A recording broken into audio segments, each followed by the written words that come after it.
Well, hello, I'm David Freeman with Is That Really in the Bible? Today, I want to tell you how to have a relationship with God without religion.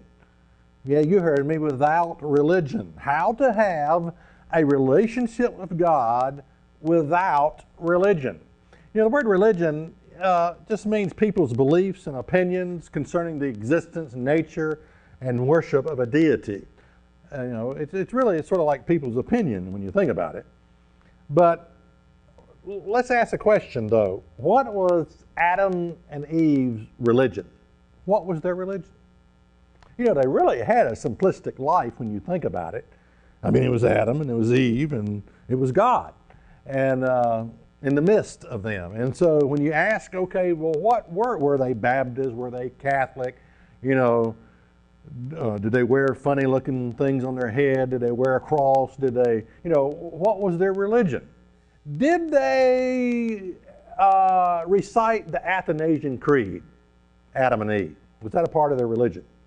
Did they get up every day and say, Our Father which art in heaven, hallowed be thy name, thy kingdom come, thy will be done? Did they do that? No, they didn't do that. Well, where did they go to church, Adam and Eve?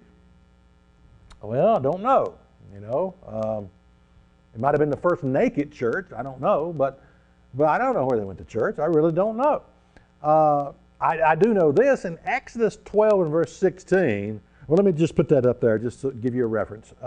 It says, "In the first day there shall be a holy convocation." Okay, I'm going to stop right there. This Exodus 12 and verse 16 is the first reference to a commanded holy convocation, a holy meeting together. And you find that in Exodus 12 and verse 16. What you may not realize is that it's 2,000 years later. In other words, Genesis covers a period of close to 2,000 years. So we have a span of 2,000 years, and then we have the first reference to a holy meeting or convocation, a church-going meeting, 2,000 years later. So when I ask, where did they go to church? I'm not sure I can answer that question. I do believe they rested on the Sabbath and honored God and creation in a very unique way, a very important way also. But I don't know where they went to church.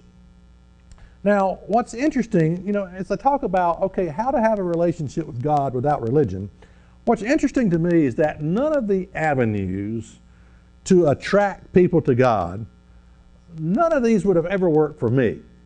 Now, I know that. I don't know if I can get you to believe that or not, but none of the avenues that are out there, be it church-going, revival, gospel music of any type, religious music, gospel tracts that people hand you, witnessing on the street, preaching, television evangelists, would-be frustrated Hollywood actors that Hollywood rejected them, and so they turned to religion as a means to express themselves.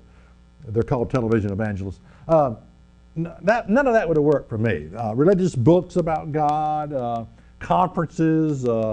And the bottom line is, I wouldn't give you a nickel for all the religion in the world. I mean, it's not.